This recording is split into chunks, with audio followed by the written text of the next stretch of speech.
When Ohio State comes to Washington, they're in for quite a fight.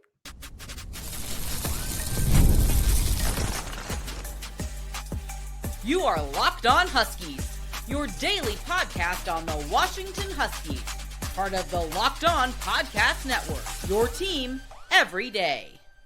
Welcome back into another edition of the Locked On Huskies podcast. I'm Roman Tomashoff.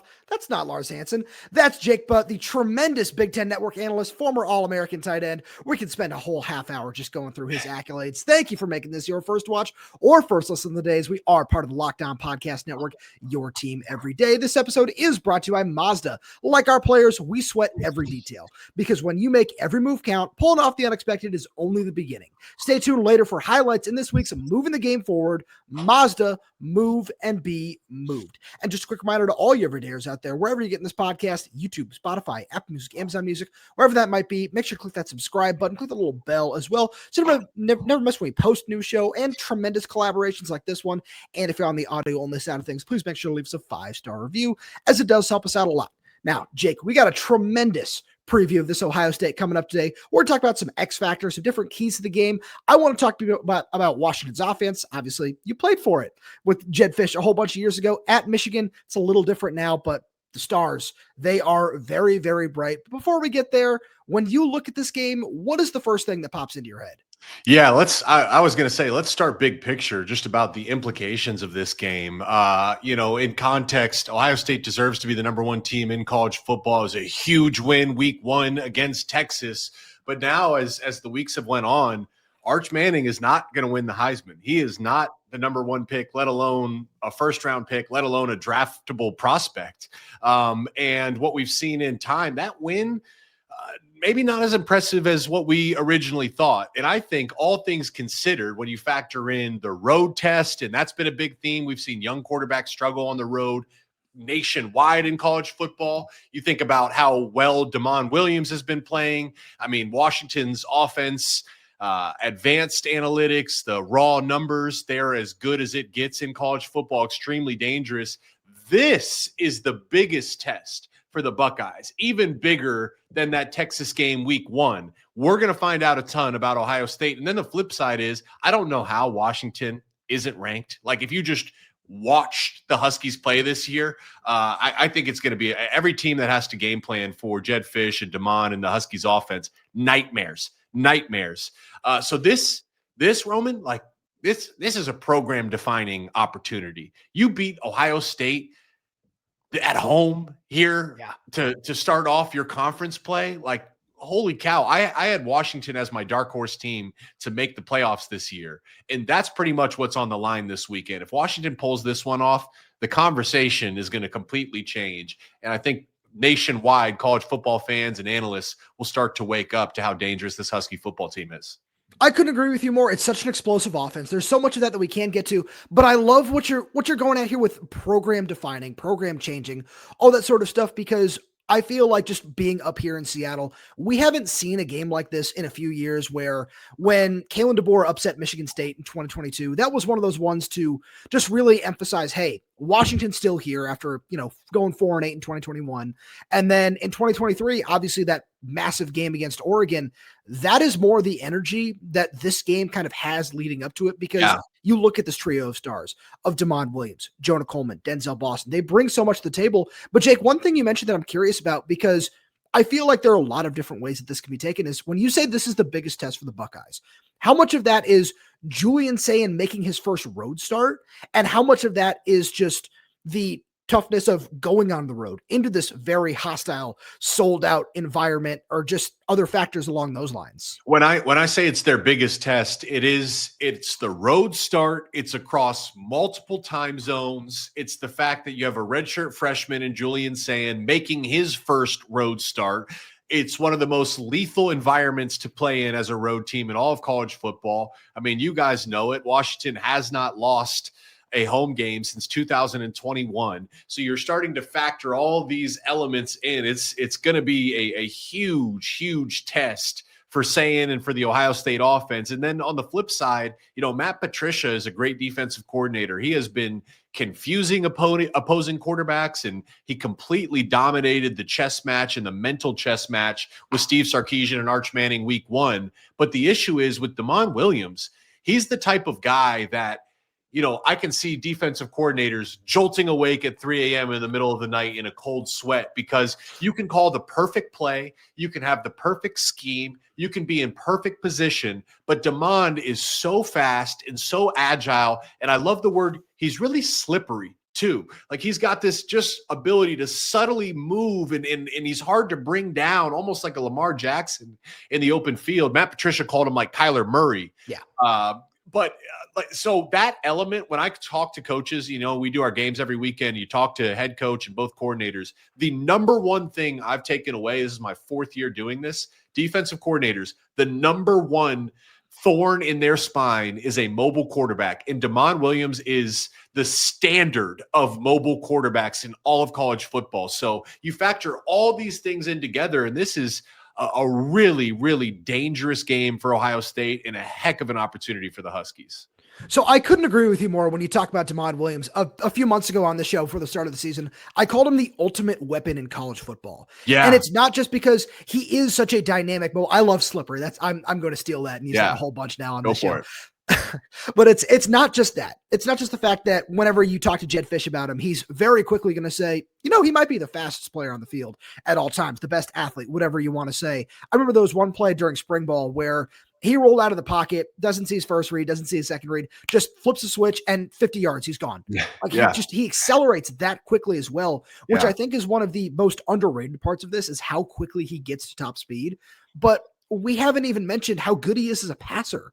Right. And I think that's one of the best things about it is he was 16 for 19 for 298 yards and 4 touchdowns. It's an 84% completion percentage. Yeah. They were averaging over 18 yards per completion in that game. And that's one of those things where the more I look at him, it's so impressive. And this is one of the things that stood out to me watching practice now from him as a true freshman and this year as a sophomore as well. He's such a good decision maker. Mm-hmm. And every once in a while that does bite him, where he'll hold on to the ball too long and he'll take a sack. And he's admitted to that, but it's one of those things where he knows how to protect the football. He knows how to keep the ball out of harm's way. And it's led to a very high completion percentage through 5 starts now. Yeah, it's and it showed up even last year. It showed up last year when he came in late in the season as a true freshman and started to get those opportunities behind Will Rogers, and you could just see just the flash of pure, raw, utter potential. Yes, it is the speed and the agility and the athleticism, but for a smaller guy, he sees the game really well, even from the pocket. Like, he has a great natural feel about him, and the ball jumps off of his hands. Like, it's effortless. Like, in terms of just, if you added it all up, the sum of all of his gifts, he's got to be in consideration for the most physically gifted quarterback in the entire conference. And I give a ton of credit when you talk about being able to take care of the football. Jedd Fisch, Jimmy D, he was there at Michigan with me as well. Your offensive coordinator, even though Jedd calls plays. Those two guys, so much of this is system. So much of this is being in the right system that allows guys to elevate their game. Look at Sam Darnold in the NFL. It's a great example. Look at Daniel Jones now with the Indianapolis Colts. So much of individual success is being in the right system. And you have this guy, Damon, that is as gifted as you'll find, but he's in the right system with one of the bright minds in all of college football in Jedd Fisch. And you add that together, it's like an exponential curve. You start to add all these things together, and each new element just makes them that much more dangerous to stop. Let's dive into the rest of this offense, because there are some big-time stars that we haven't even named just yet. And we'll get to that right after a message from our good friends over at DoorDash. It's almost the weekend. Time to look back and crown this week's MVP on Who Delivered, powered by DoorDash. Just like you can win every Saturday with DoorDash streaks, saving more every time you ordered, these players delivered when it matters most. Let's break it down. For Washington, Jonah Coleman continues to deliver in a big way. 3 touchdowns, his first career 100-yard receiving game in the Apple Cup. When the pressure was on, he came through. No hesitation, no delay. And if you've been watching week after week, this performance performance wasn't a fluke. Jonah is on a streak. And just like Jonah delivered for the Huskies, DoorDash delivers your Saturdays. With DoorDash streaks, you save every Saturday you order, stack it up all season, and you can save up to $250, including $100 in DoorDash credits. Order this Saturday. Keep the streak alive. Fuel your game day only with DoorDash. Terms apply. Promo period through November 18th.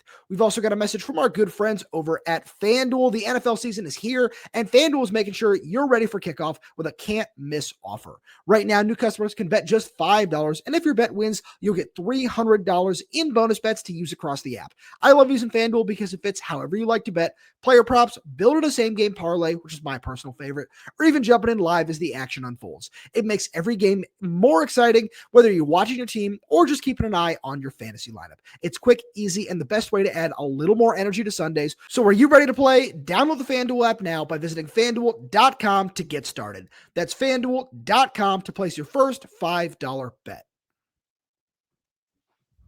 Jake, as you look at the rest of this Jedd Fisch and Washington offense, there are certainly two guys who come to mind really quickly. One of them is wide receiver Denzel Boston, and I wanted to set you up here because, as all the everydayers know, you have been one of Jonah Coleman's biggest fans for a very long time now, and he just looks absolutely fantastic. Leads the FBS with 10 scrimmage touchdowns, 9 rushing, 1 receiving, and he's just had a tremendous start to this year. Yeah, thanks for giving me credit because I think I've been on this since last year. You have game. Who were they playing? I forget. Weber State. Yeah, I saw this guy, and I knew he had potential because of his film before coming to Washington. But then I watch him, and I'm like, there's just certain principles that carry over.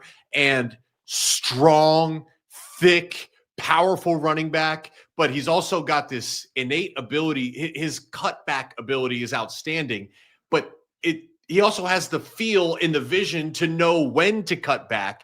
He's just this rare blend of he can run through you, he can run around you, he can cut, he can it seems like he's really made a point of emphasis to elevate himself in the passing game this year. I believe he's the second leading receiver for the Huskies. That's right. Statistically right now. So he is the complete and utter total package. And I would say of all position groups across the entire Big Ten Conference, Washington's offensive line upgraded this year. That is in the top tier of biggest upgrades of all position groups across the entire Big Ten Conference. I know PFF loves their grades, so that's a big element and was a deciding factor for the Huskies. And of course, Denzel Boston. I mean, that guy's a perennial All-American. Like he's a Bolitnikoff type consideration guy. So much of the best quarterbacks have a go-to guy. The best wide receivers have great chemistry with their quarterback. And it literally seems like Denzel Boston and Damon Williams their consciousness is meeting in outer space, like beyond space and time. Those guys are always on the same page. It just makes them so dangerous. No, I couldn't agree with you more. It's one of those things. I look at that first touchdown that Damon threw to him in the Apple Cup, that I think it was a 29-yard just corner route. And it was such a perfect throw, but you're absolutely right. And that's the thing we've seen grow. And one of the most impressive things with that is Denzel only got about 2 weeks worth of practice time in leading up to the season this year. He missed all of spring ball and then the majority of fall camp as well while recovering from a sports hernia injury. So, and he had an offseason surgery to correct that. So just seeing that chemistry shine through like that is such an impressive feat. Wow. Yeah, and they still look like that, huh? I didn't realize he was dealing with that many injuries, and it's just that effortless. I just say this too, Rome, is look where Damon releases the football of where Denzel is in his route. Like that's the chemistry. When you're talking about a corner route, like he's releasing the ball, Damon is, as Denzel is coming out of his break, and he floats it and Denzel just runs right underneath it. It literally is like they're on the exact same page. No, it is, and it's such a tremendous feat. But as you said, that's all well and good. But Husky fans have seen that. What they haven't seen nearly as much of, considering what year one was in the Big Ten, is the offensive line. And Carver Willis has been a tremendous acquisition from Kansas State. John Mills, the true freshman at left guard, has been an absolute mauler in the run game. Drew Azzopardi has been one of the most improved players in the Big Ten as a whole. And one guy who you mentioned to me when we were having a conversation a few weeks ago is you have to give a lot of credit to this group for offensive line coach Michael Switzer. And when you look at the test that they're going to Michigan, face this by week, the way, he was a GA at Michigan too, and beloved by the players, beloved by everybody. Worked his ass off, does everything right. I'm so happy for him because he's been with Switz now. How much does that chemistry play a factor? Jimmy D, Switz, they've been with Fisch for over a decade now. I mean, they are all on the same page. When you talk about alignment, how important that is. It's another. I give so much credit to Switz. I'm so happy for him, man. I mean, the best is yet to come. He's a rising star in the business. He absolutely is. When you look at not just what he's done with this unit in his first year as the position coach after being the assistant offensive line coach last year before offensive coordinator Brendan Carroll left for the Las Vegas Raiders, but you look at everything that he's done with this group. I've talked to just all of these offensive linemen about him, and they've all said the exact same thing. Now, we look at this test that they're going to face this week from Ohio State. Do you think that we're going to see a similar level of success? I mean, obviously it's tough to, compare to what they've done in the first 3 weeks, but it feels like this unit, certainly, as you said, has been such a tremendous improvement from where they were last year that it's hard to not expect them to go from, bottom of the Big Ten to, at the very least, middle of the road in this conference. In terms of this game this weekend, like what type of – no, I don't think you're going to put up 60 points against Ohio State's defense. I don't think you put up 50 or 45. It's going to be a much, much bigger challenge. But, the question is, can you get to 35? I mean, can you get to 30? That is almost unheard of. Ohio State's defense is absolutely loaded. I think they have the most athletic linebacker room in all of college football, and that's where this gets really interesting because of Damon Williams' speed. They got this guy, Arvell Reese, that is one of the most physically impressive football players I've ever seen in my life, and he's their best pass rusher. He has unbelievable closing speed. Matt Patricia moves him all over the line of scrimmage, so it's very important that the offensive line and Damon communicate with one another and identify him. And then, obviously Caleb Downs is the man that needs no introduction. This is the big challenge, though. I look at Caleb Downs as a 12th defender. He is, and the reason why, obviously you can only have 11 on the field, but Caleb is so athletically gifted. He has such amazing closing speed. But his instincts in football IQ, when we talked to players for the camp tour, he was far and away the most intelligent football player that I've ever spoken to at any point since I've joined the Big Ten Network. That guy is like a coach. He's even smarter than some coaches down on the field. And he's so incredibly instinctual. And what that means is, so teams will say, hey, we have to spy Damon. And what a lot of players would do, that means you're playing with 10 defenders outside of the spy because the spy just is so focused on Damon. So you're playing with 10, you're net -1 when you use a spy. But with Caleb, he's so smart and so capable and so instinctual. It's a 12th defender. He can spy Damon while still being able to be a part of their zone coverage or a hole defender or a robber or being able to be in the blitz packages or being able to be in coverage against your tight ends. That's going to be the most interesting element of this game is Arvell Reese and Caleb Downs, how they're used to account for Damon's legs. So this is something I was just having a conversation with on yesterday's show with our tremendous Locked On Buckeyes host, Jay Stevens, where he mentioned that Matt Patricia, one of the things he's done this year is he hasn't just assigned one player to be a quarterback spy, whether it was, playing against Arch Manning or Parker Navarro at Ohio. He's done a really great job mixing up looks and mixing up coverages and disguising and doing all these different things. And I think that's one of the things that when I look at how tough it might be for Washington in this game and what it could come down to in terms of some of these individual matchups, it's what's that going to look like? How much do you want to take Caleb Downs out of a play and, have him spy Damon instead of potentially, bracketing Denzel Boston or vice versa, Arvell Reese? Do you want to commit him to that run support spy sort of role instead of, maybe having him man up on Jonah Coleman, who, as you said, has certainly made a lot of improvements in the receiving game as well. There are so many different little chess pieces that this game has. And I know your colleague Yogi Roth over the Big Ten Network said it as well. It's a football nerd's dream. Yeah. No, it's almost like I look at Ohio State's defense. It's almost like a positionless defense. And when I played tight end, I would always study the playbook. I didn't say, what does the Y tight end have on this play? I would learn the entire concept because I wanted to be able to line up anywhere. I wanted to know what the offensive line was doing. I would know the full concept and the full picture, and that allowed Jedd Fisch to move me across the formation and give me more opportunities. That's the way they use Arvell, Reese, and Caleb Downs. It's not like, hey, Arvell, you're our linebacker. You have this on this play. Hey, Caleb, you're the safety. You have this on this play. It's, guys, there's no position. When we make this call, this part of the field has this assignment, and that gives them position flexibility. It allows them to disguise pressures, disguise coverages, and it is a big-time chess match, not just for the quarterback, like it's not just on demand to read it. It's also on, most passing plays at the college and NFL level, when you get a play call, you might have 2 or 3 different routes based on the coverages and the leverage of defenses. So then it's the chess match of making sure everybody's on the same page at the same time defensively, and offensively. So that's where like the mental side of this game is going to be so important. Speaking of the chess match, the mental side of this game, Jake, I think Jedd Fisch might be the biggest X factor in this game, and I'll tell you why on the other side of the break. Right after a message from our good friends over at Mazda. This episode is brought to you by Mazda's Moving the Game Forward. For those who believe it's not just about playing the game, it's about redefining it. There are moments that do more than put points on the board. They move crowds, move culture, and keep moving the game forward. This week's moment that moved the game forward is Alex McLaughlin's pick 6 in the fourth quarter against Washington State. That really did turn the tide in that game.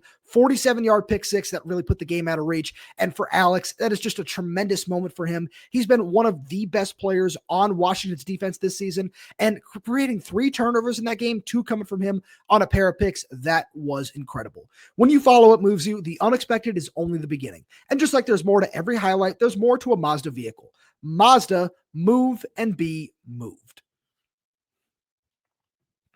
So Jake, when I say that Jedd Fisch might be the biggest X factor in this game, one of the biggest things is something you and I have, as we've gotten to know each other, have talked about a lot over the course of the last year or so. And it's last year, his defensive coordinator was Steve Belichick. So he spent a lot of time preparing for a very similar style of defense where obviously Matt Patricia is going to have his own spin on it, do things a little bit differently, but both of them being Bill Belichick's defensive coordinator at different points in time and calling plays just in a very similar fashion to what that defense was in New England for such a long time. I feel like if there's anyone who is uniquely suited to find its holes and find different ways to, in whatever way you might feel that is, I feel like Jedd is the guy who is the most suited again to just take advantage of what that might look like.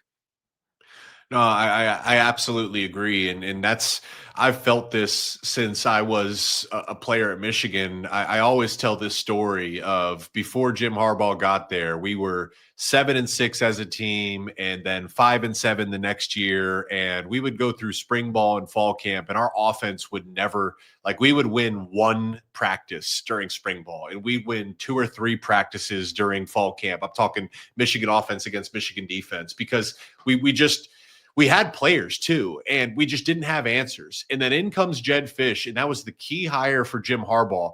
All of a sudden, we were dominating the defense, and we were dominating the defense in fall camp, and we never snapped the ball at a pre-snap schematic disadvantage. Every time we were getting ready to snap, there was an answer built in to be able to attack the weak point of the defense or an answer built in to counter the aggression of the defense. So that's kind of what we're talking about here. Jedd has this ability to compartmentalize very complex structures and schemes and pressure looks and coverage looks and be able to put it in a simple way where his players can digest it and execute it. Because that's the other thing. I'm impressed with Matt Patricia. One of the big question marks is always, hey, going from the NFL where it's a job and you have 8 hours to 10 hours to 12 hours a day to teach playbooks and watch film and implement scheme. Now you're in the 20-hour rule of the NCAA. Man, can Ohio State digest an NFL playbook? And Patricia's done a good job of teaching it. The same is true for Jedd, which is let's make it look complex, but let's make sure it's easy and digestible so our players can play fast. So, and then the flip side, I know we'll talk about it here in a second, that again, another fascinating chess match. The coordinators and coaching in this game is absolutely the X factor. I couldn't agree with you more. And one thing that I want to just talk about in that light is you've obviously got a chance to call an Ohio State game already this year, and you've spent a fair amount of time around that program. When you look at just a name that you feel Washington fans should know, and for any reason, when it comes to this matchup, is there anyone you in particular you would highlight? On either side of the ball? Yeah. Arvell Reese, Ohio State's linebacker. That is the guy to highlight. Caleb Downs is obvious. Okay, you guys already know you need to highlight Caleb Downs. Arvell Reese is one of the most physically gifted and impressive linebackers I've seen this year. Just checks every single box. Jermaine Matthews is their cornerback, and a big storyline for Ohio State was, hey, how can they replace the talent lost to the NFL? So Cody Simon was the starting linebacker alongside Sonny Styles for Ohio State's defense. Cody Simon graduates, in comes Arvell Reese.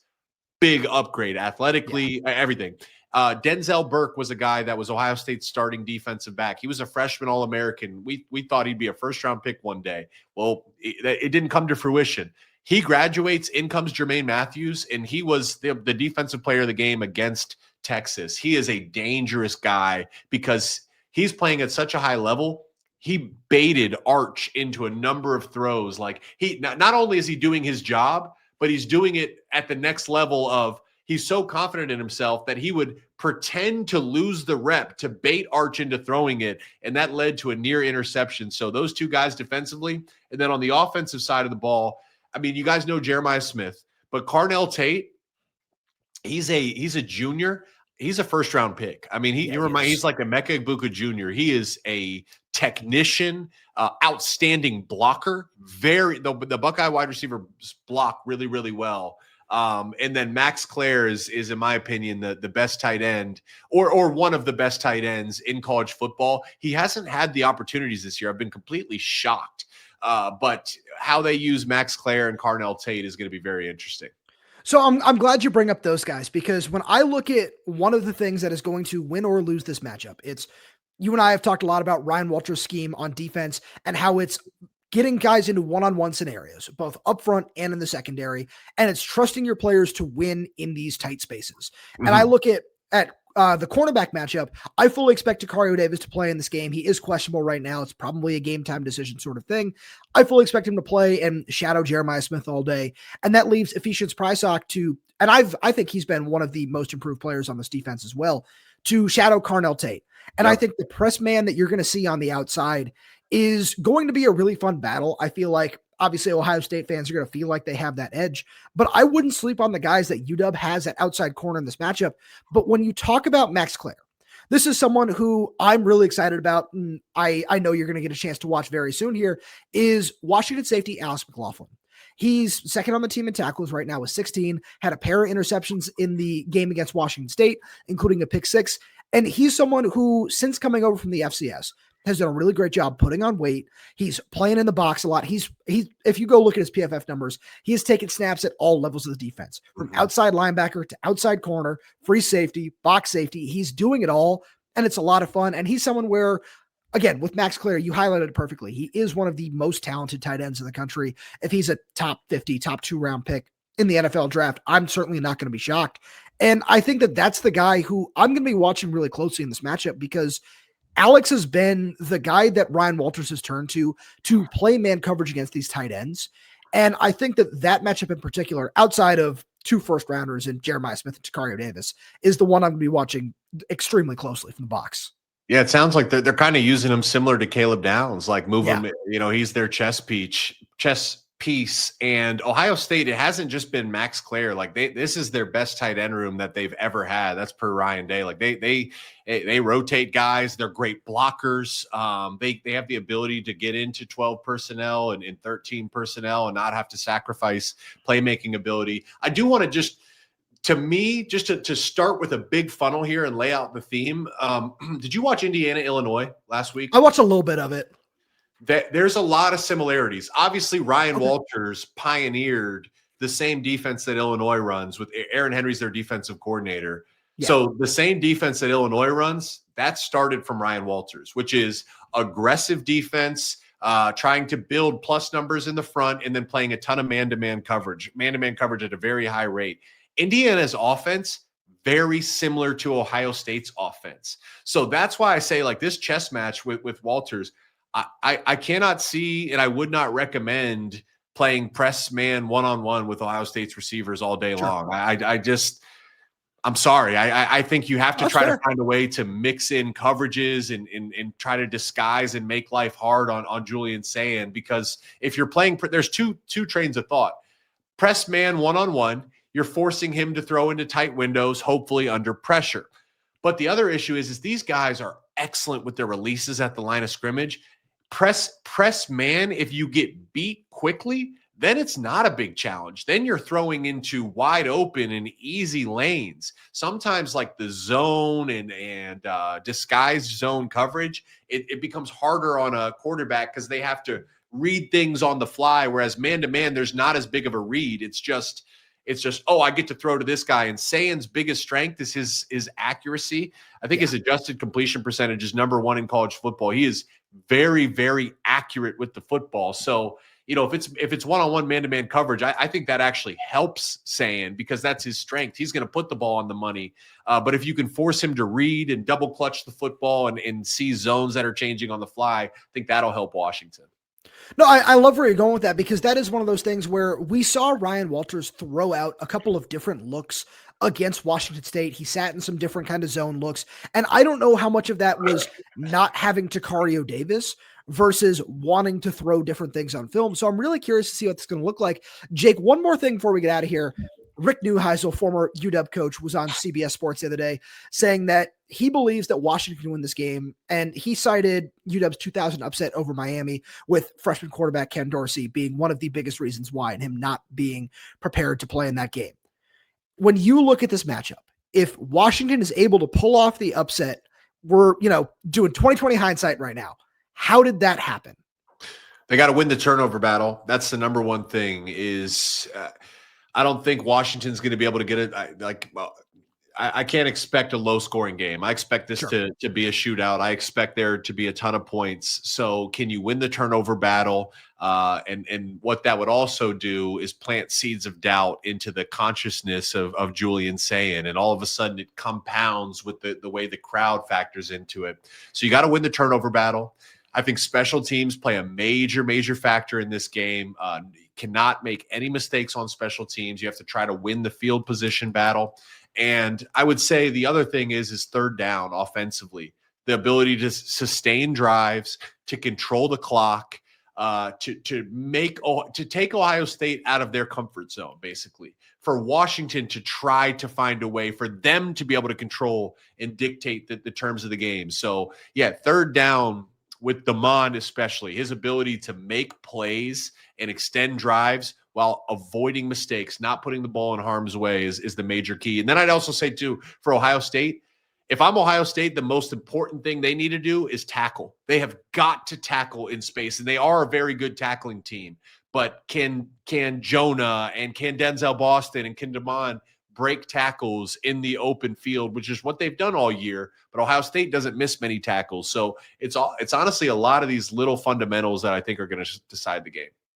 Jake, thank you so much for being here. It's always a pleasure to have you on. To all you everydayers out there, thank you so much for tuning in. And if you want more just like this, please make sure to subscribe wherever you get your podcast. So that's YouTube, Spotify, Apple Music, Amazon Music. We're there. We're everywhere. We're updating this channel with new content every single day. So please make sure you click that like button, click the little bell so you never miss when we post a new show. Plus, if you have any questions, comments, concerns, drop them right down below in the comment section. And if you're audio only, please give us a 5-star review. Thank you so much for tuning in, and we'll talk to you on Friday.